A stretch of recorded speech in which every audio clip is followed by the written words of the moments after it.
Welcome to Know This Live. I'm Zinhle Essamuah. It's been 2 weeks since a residential condo collapsed in Surfside, Florida.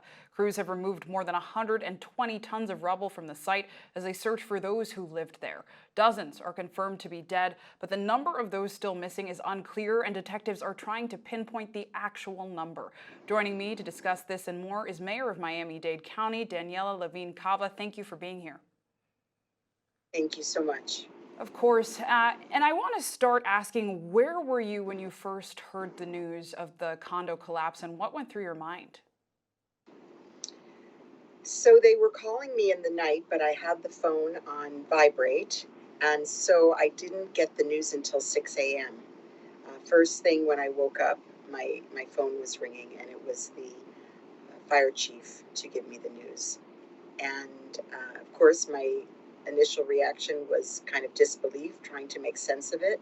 And as I rushed to get ready to get up to Surfside, which is about an hour drive from my home, we were checking the news and understanding the the magnitude of this disaster.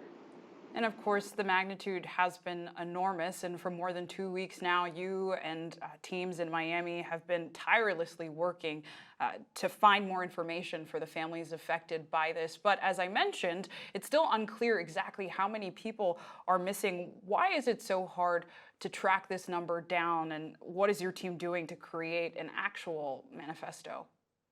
Yes. So we have had reports from people all around the world. They call, they hang up without giving their contact information. They maybe give a name, but not an apartment number. They think maybe someone might have been there. So we've searched dozens, like 30 different databases to match up those names with the location. We've sought records from all different official sources, everything that we can do to be sure to situate people as to whether they might have been in the building. So as we've gone through that, we've been able to reduce the number. Today we announced that there were 90 that we still fear might have been in the building that have not yet been found. And this has been a terrible tragedy. There's no question about that. And many have still been hopeful for a miracle, but as the days go on, it's clear there can only be so many miracles. And you've been emotional during some of the press conferences. What's going through your mind, and what have you heard from the families specifically? So, as mayor of the county, I'm responsible for managing this effort, and that's our police and our fire, all the departments that have come together. We've had to deal with our water and sewer department, just so many that are here on the scene.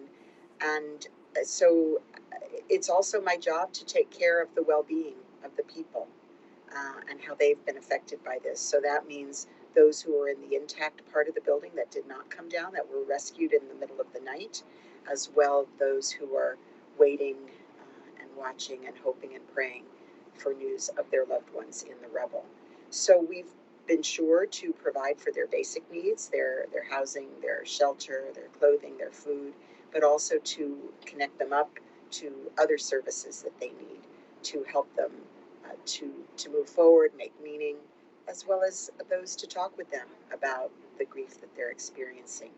And I would say a key part of the job has been to keep them informed, so that they know what is happening every minute, and they know that nothing is being spared to protect their loved ones, to find them, and for those who've lost their property, to support them in their efforts to recover as well.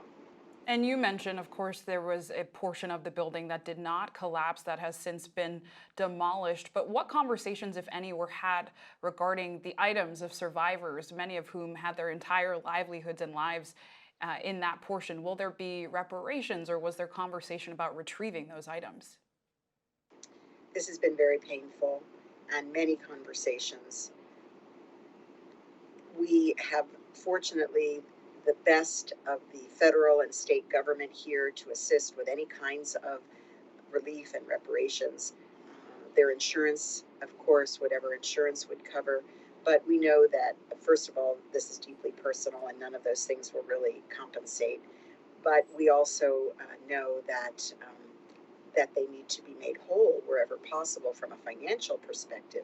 So we're so fortunate that people around the world have been donating to a number of relief funds. Funds have started to be distributed up to about $5,000 per household, and we're having a meeting today to really explore how we move forward to make sure. And by the way, no matter where these families come from, many were from other countries. Many of the family members still looking are from other countries. They've come to Surfside, to Miami-Dade, to wait and watch, and they are all part of our family now. And as you say, this is deeply personal, and I know that many families have gone to the site both to see the efforts but also for closure. I wonder, you are the mayor, I know you're getting a lot of firsthand personal accounts. What have you heard from the families about that, the families who have visited and seen firsthand? Coming to the site and seeing it was a request made by the families. It's my understanding that this is the most open and transparent of any tragedy in the history of recent history in this country, and it was important to them. It's important to us, and we allowed them to visit the site to see the first responders at work, to visualize where their loved ones might be, and to try to make some peace and some closure with that.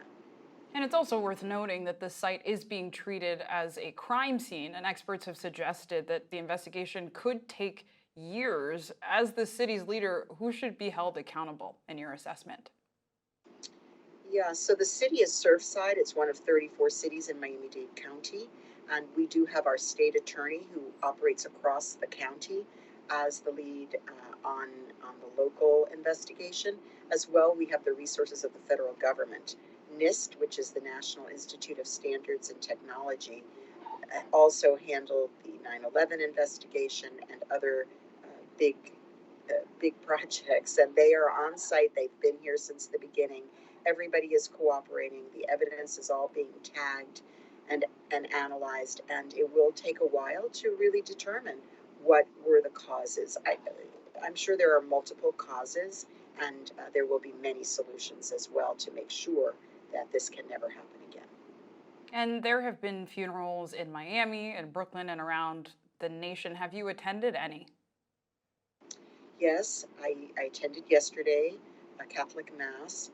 The mother of a police chief in the area, a beloved woman, and that same priest presided over a funeral the same day of a family and children.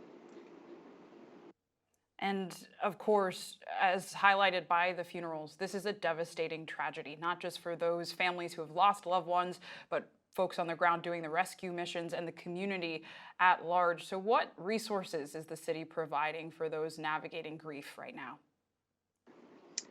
The county has set up a family assistance center for the families, and we've served about 180 families. So there are over 25 agencies and groups providing assistance, including the foundations that have actual cash to give out, the State Department of Emergency Management, FEMA, every variety of social service agency, and we're supporting them with their housing needs. We're making sure that they, no matter where they move, that their children can attend the same schools as before if they so choose. Everything from legal help to insurance and beyond. Mayor of Miami-Dade County, Daniella Levine Cava, thank you so much for your time. And thanks to everyone for watching. This has been KnowThis Live. I'm Zinhle Essamuah.